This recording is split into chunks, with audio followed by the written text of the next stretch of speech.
শান্তি। Good morning. আজ 11ই April 2026।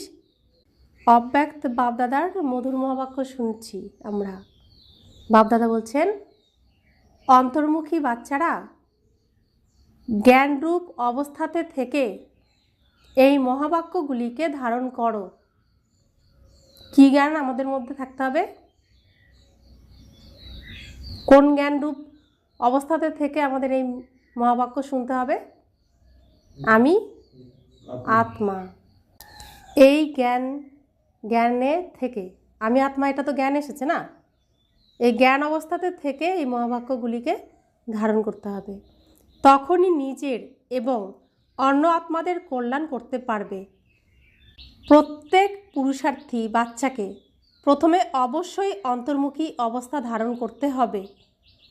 এই অন্তর্মুখিতাতে অনেক বড় কল্যাণ নিহিত রয়েছে।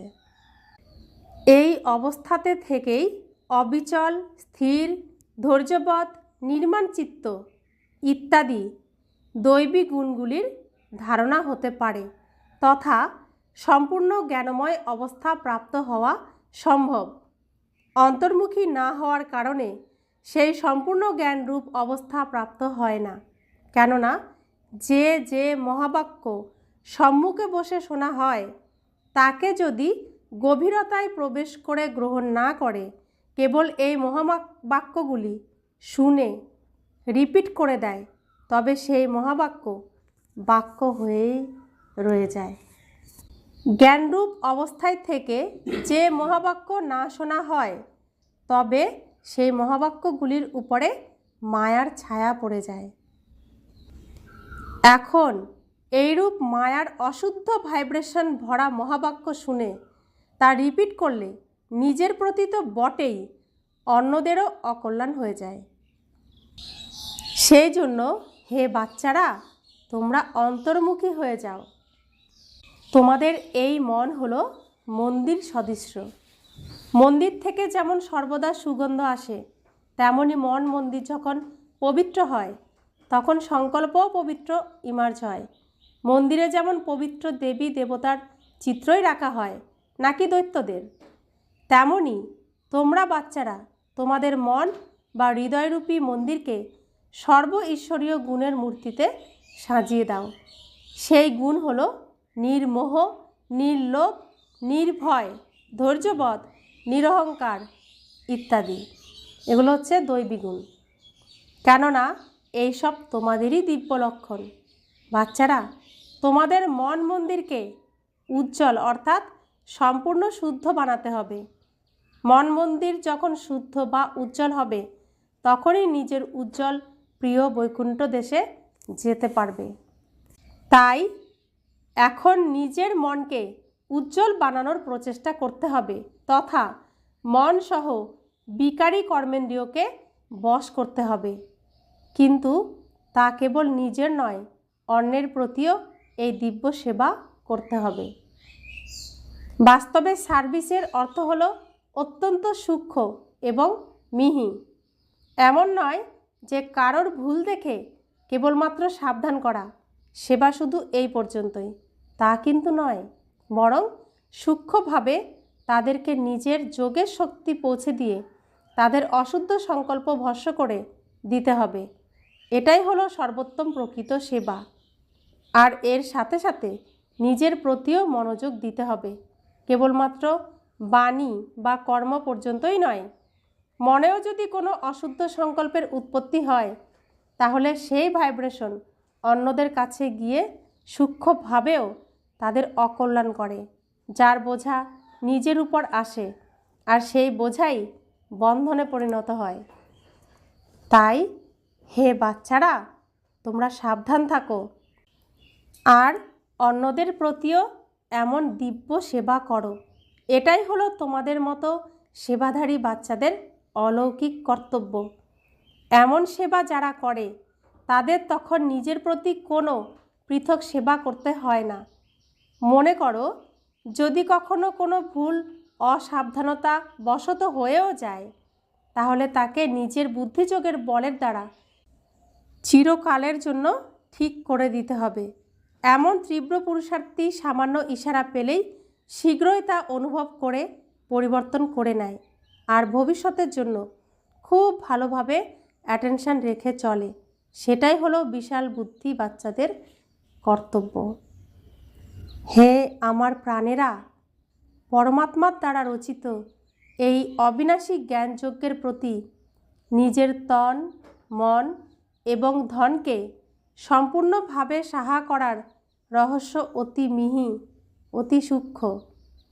যে মুহূর্তে তোমরা বলো যে আমি তন, মন এবং ধনসহ যজ্ঞতে সাহা অর্থাৎ অর্পণ হয়ে মৃত হয়ে গেছি, সেই মুহূর্ত থেকে আর নিজের বলে কিছুই থাকে না। এতেও প্রথমে তন এবং মনকে সম্পূর্ণভাবে সেবাতে নিয়োজিত করতে হবে। সব কিছুই যখন যোগ্য বা পরমাত্মার জন্য, তখন নিজের জন্য আর কিছুই থাকতে পারে না। ধনও ব্যর্থ নষ্ট করতে পারো না। এতেও প্রথমে তন এবং মনকে সম্পূর্ণভাবে সেবাতে নিয়োজিত করতে হবে। সব কিছুই যখন যোগ্য বা পরমাত্মার জন্য, তখন নিজের জন্য আর কিছুই থাকতে পারে না। এর জন্য আর ব্যর্থ কোনো ধন নষ্ট করাও যাবে না। মনও অশুদ্ধ সংকল্প বিকল্পের প্রতি আকৃষ্ট হতে পারে না, কেননা তা পরমাত্মাকে অর্পণ করে দিয়েছ।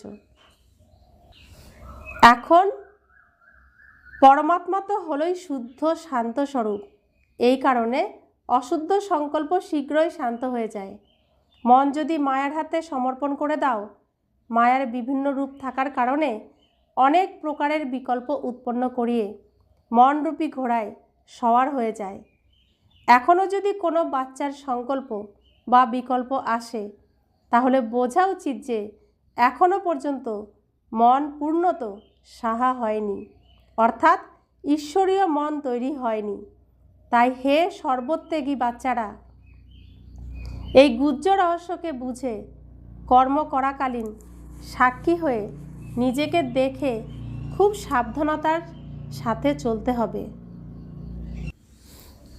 স্বয়ং গোপী বল্লভ তার প্রিয় তোমাদের অর্থাৎ গোপ গোপিনীদের বোঝাচ্ছেন যে তোমাদের প্রত্যেকের বাস্তবিক প্রকৃত প্রেম কি। হে প্রাণী, তোমাদের একে অপরের প্রেম ভরা সাবধানীকে স্বীকার করতে হবে, কেননা যত প্রিয় ফুল ততই শ্রেষ্ঠ পালন। ফুলকে ভ্যালুয়েবল তৈরি করার কারণে মালিকে কাঁটার আঘাতের মধ্যে দিয়ে যেতে হয়।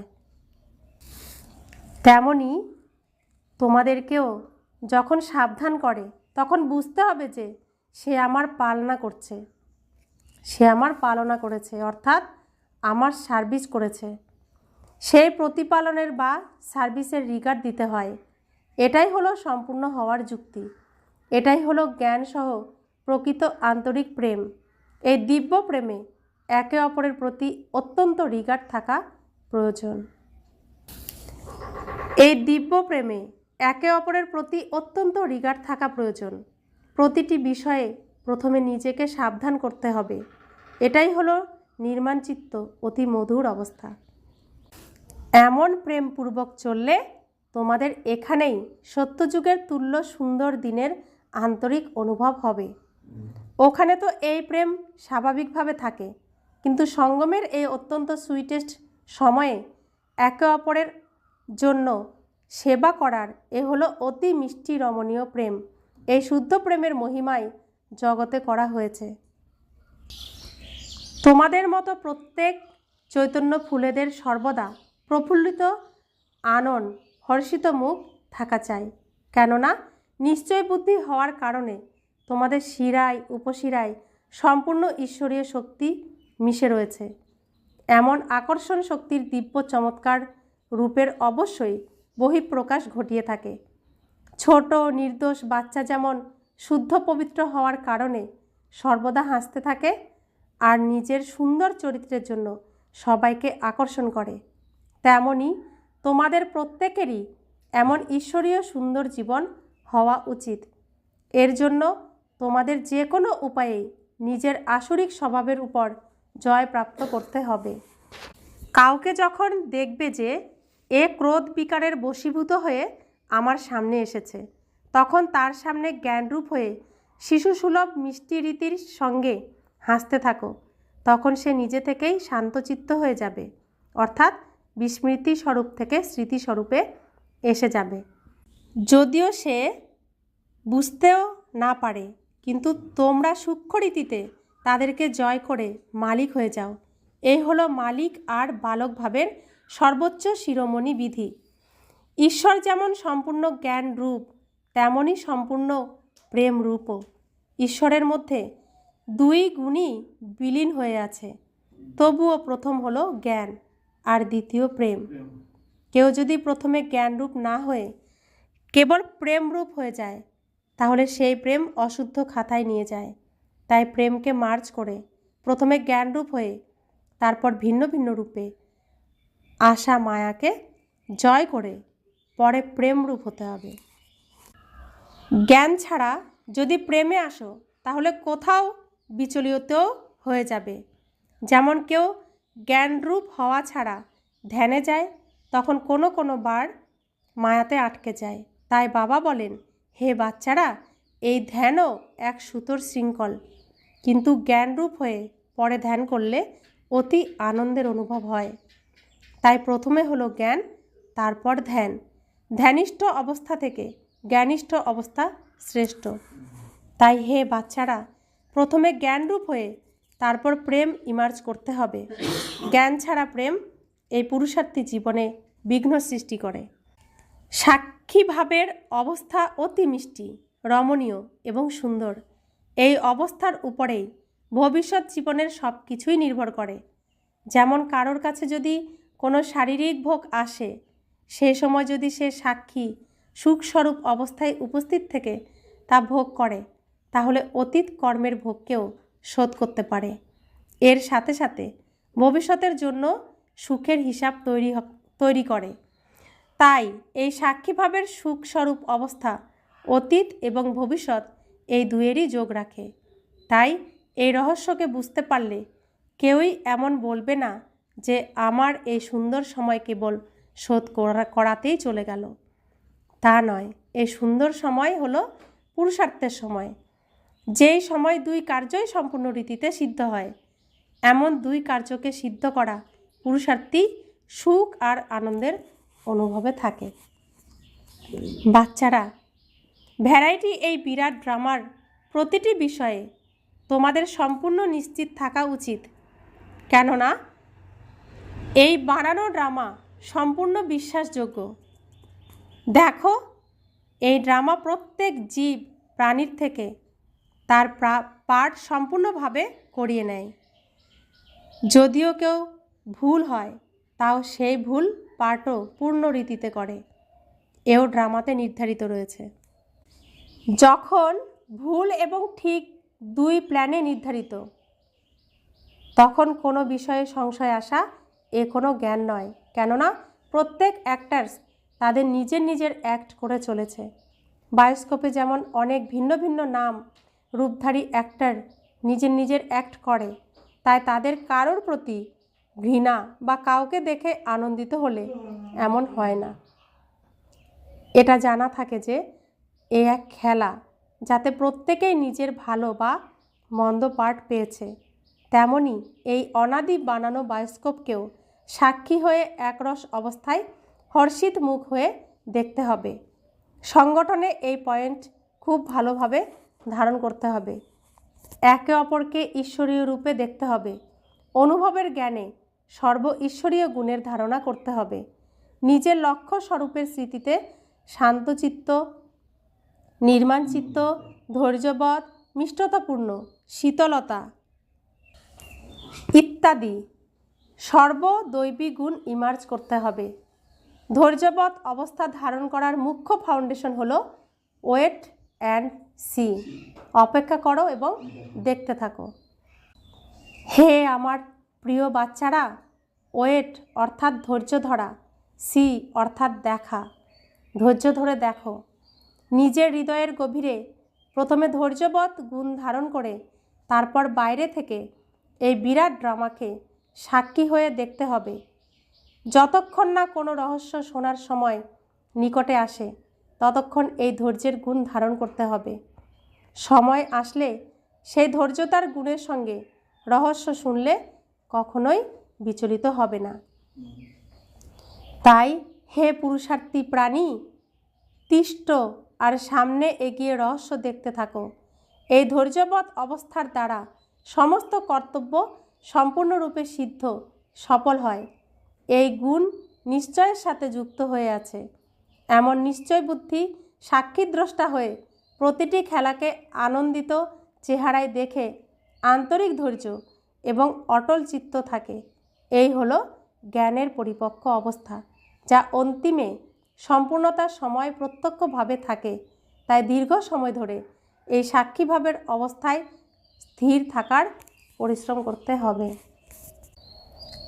নাটকে যেমন অ্যাক্টরকে তার পার্ট পূর্ণরূপে প্লে করার জন্য আগে থেকেই রিহার্সাল দিতে হয়, তেমনি তোমাদের মতো প্রিয় ফুলেদেরও আগত ভারী পরীক্ষাকে যোগ বলের দ্বারা পাশ করার জন্য পূর্ব হতেই রিহার্সাল অবশ্যই করতে হবে। কিন্তু দীর্ঘকালের পুরুষার্থ যদি না করা হয় তাহলে সেই সময় ঘাবড়ে যাওয়ার কারণে ফেল করে যাবে। তাই প্রথমে নিজের ঈশ্বরীয় ফাউন্ডেশন পাকা করে দৈবী গুণধারী হয়ে যেতে হবে। জ্ঞানস্বরূপ স্থিতিতে স্থির থাকলে শীঘ্রই জ্ঞানরূপ অবস্থা হয়ে যায়। জ্ঞানী তু আত্মা বাচ্চারা যখন একত্রিত হয়ে মুরলি শোনে তখন চারিদিকে শান্তির বায়ুমণ্ডল তৈরি হয়, কেননা তারা যে মহাবাক্যই শোনে তাতেই আন্তরিক গভীরতায় চলে যায়। এই ডিপে এই গভীরতায় যাওয়ার কারণে তাদের আন্তরিক শান্তির মিষ্টি অনুভব হয়। তখন আর এর জন্য বসে বিশেষ কোনো পরিশ্রম করার প্রয়োজন পড়ে না। কিন্তু জ্ঞানের অবস্থায় স্থির থাকলে এই গুণ অনায়াসেই এসে যায়।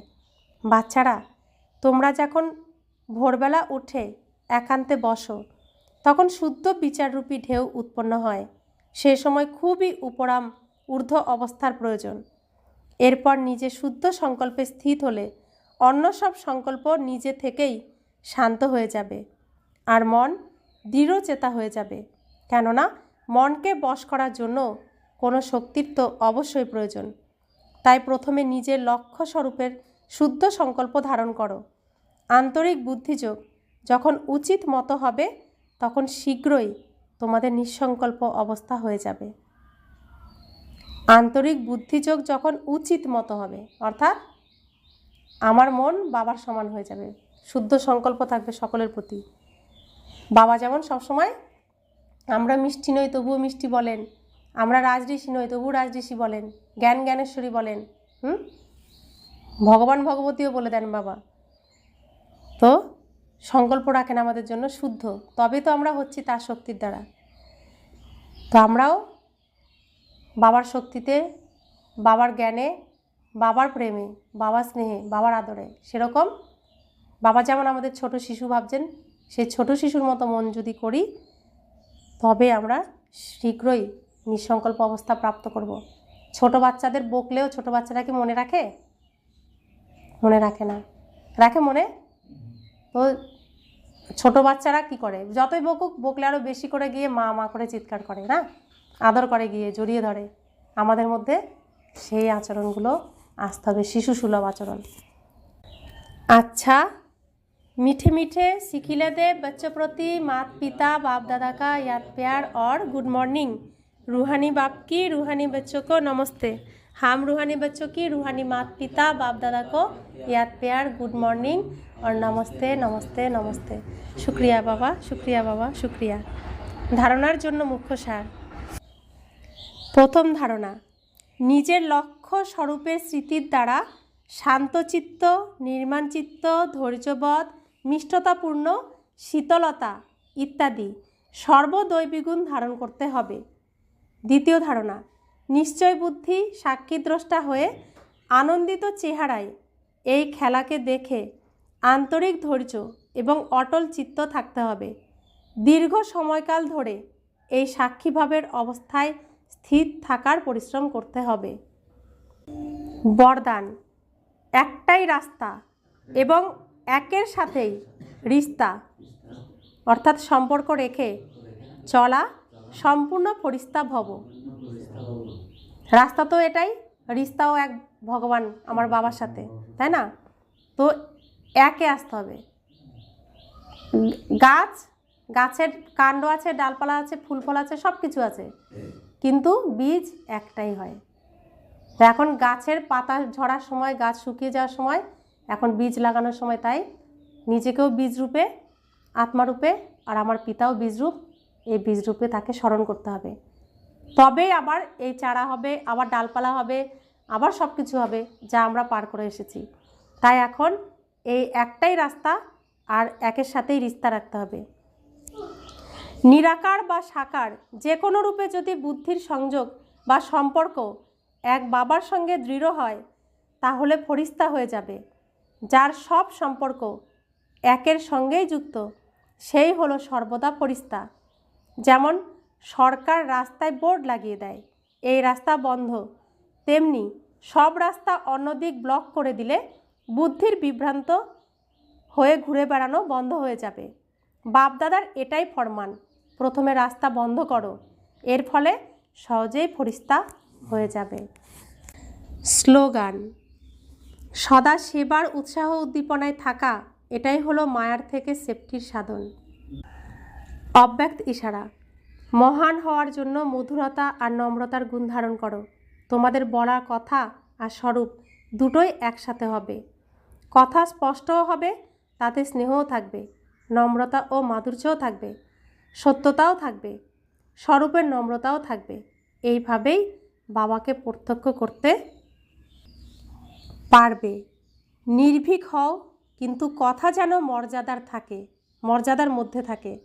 যখন এই দুটির ব্যালেন্স থাকবে, সত্যতা ও নম্রতা, তখনই চমৎকার ফল দেখা দেবে।